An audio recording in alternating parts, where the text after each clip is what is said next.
लाखों करोड़ों साल से हमारी पृथ्वी अंतरिक्ष में अपना अस्तित्व बनाए हुए हैं। इस दौरान समय समय पर धरती पर कई जीवों ने राज किया, लेकिन सभी में इंसानी सभ्यता ही एक ऐसी सभ्यता रही जो वक्त के साथ खुद को पूरी तरह विकसित करने में सफल रही। हम सभी जानते हैं कि इंसान का जो स्वरूप आज हम देखते हैं वो शुरुआती दौर में ऐसा नहीं था।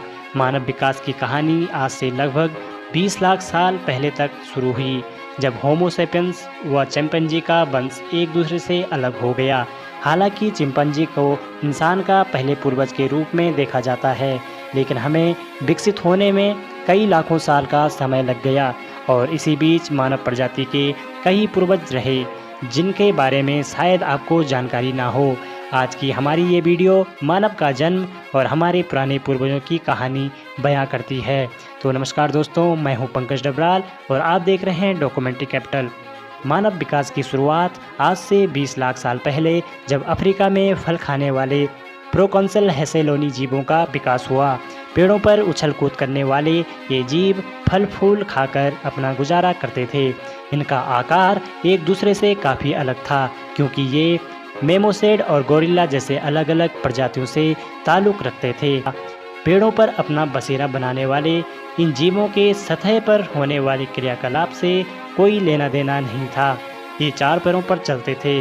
इनके ऊपरी और निचले लिम्स समान आकार के थे और यह काफ़ी कुछ आधुनिक बंदरों जैसे दिखते थे। प्रोकॉन्सल के ज़्यादातर अवशेष उत्तरी अफ्रीका में मिलते हैं, जिससे हमें इनकी शारीरिक बनावट का पता चलता है।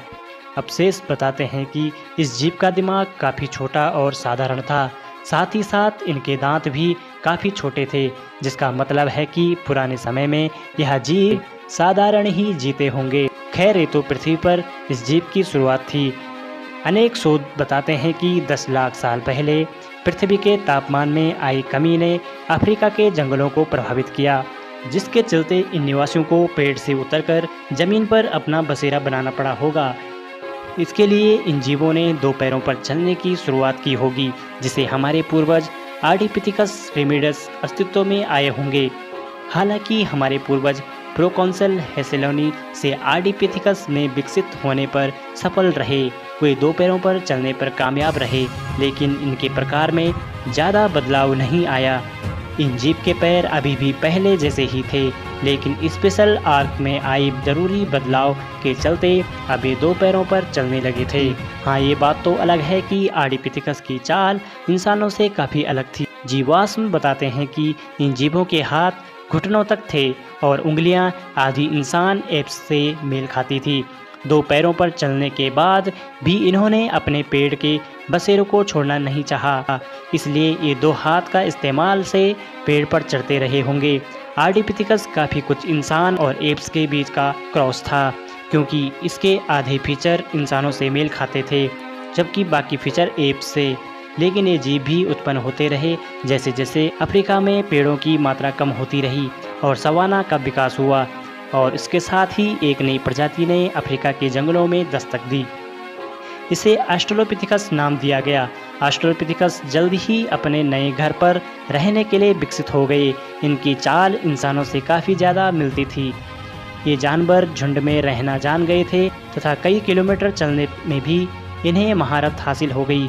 और जहाँ तक भोजन की बात है तो ये जीव सब कुछ खाना और पचाना भी जान गए। ऑस्ट्रेलोपिथिकस बड़ी आसानी से एक साथ मिलजुल कर रहना सीख गई ताकि मुसीबत के साथ मदद कर सकें। इसके अलावा इन जीवों में सभी चीज़ों को जानने और समझने की नई जिज्ञासा का विकास हुआ। अवशेष बताते हैं कि इन जीव के मस्तिष्क का ढांचा एप्स जैसा ही था। पहली नज़र में देखकर इनमें इंसानों के गुणों का पता लगाना मुश्किल है, लेकिन ध्यान से देखने पर हमें पता लगता है कि स्कल्स में मस्तिष्क का आकार पहले से बड़ा है। 3 लाख साल पहले ऑस्ट्रेलोपिथिकस भी उत्पन्न हुए और इंसानों की पहली प्रजाति ने धरती पर अपना पहला कदम रखा। इस प्रजाति को वैज्ञानिकों ने होमो हेबिलस का नाम दिया। होमो हेबिलस इंसान का दिमाग पहले से अच्छा काम करने लगा और इसका वजन लगभग 700 ग्राम था। हमारे जीनस से ताल्लुक़ रखने वाले होमो हेबिलस पहले जीव थे जो हाथ का इस्तेमाल समझ चुके थे। ये धरती पर पहली प्रजाति थी जिन्होंने हाथ के इस्तेमाल से पत्थर बनाया और इस जीव ने पत्थरों से बने हथियार का इस्तेमाल शिकार करने के लिए किया तथा बाकी जानवरों से खुद को रक्षा करने के लिए भी किया। अब समझ सकते हैं कि होमो हैबिलिस इंसानों की तरह दिमाग का इस्तेमाल करना जान गए थे। हालांकि अभी तक इनकी सोच का दायरा काफ़ी सीमित था, लेकिन एक बात तो माननी पड़ेगी कि हमारे पूर्वज पहले से काफ़ी विकसित थे। पेड़ का जीवन भले काफ़ी आसान था, लेकिन घूमना फिरना भी इंसानों के लिए आकर्षक का केंद्र था। शायद इसी भावना से होमो हैबिलिस केवल सवाना के क्षेत्र तक सीमित नहीं रहे और आगे बढ़ते रहे। हालांकि दुनिया में खुद को जीवित रखना पेचीदा था, लेकिन तेज दिमाग हर मुश्किल समाधान ढूंढने के लिए काफ़ी था। इंसान की पहली प्रजाति को बचाने में सबसे बड़ा हाथ ताकत और गुस्सा का नहीं बल्कि तेज दिमाग का रहा होगा। हालांकि होमो हैबिलिस के अवशेषों की बनावट काफ़ी कुछ ऑस्ट्रोपिथेकस से मेल खाती थी, लेकिन दिमागी हिस्सा इंसानों की तरह विकसित हो रहा था और चेहरे का आकार छोटा हो गया था।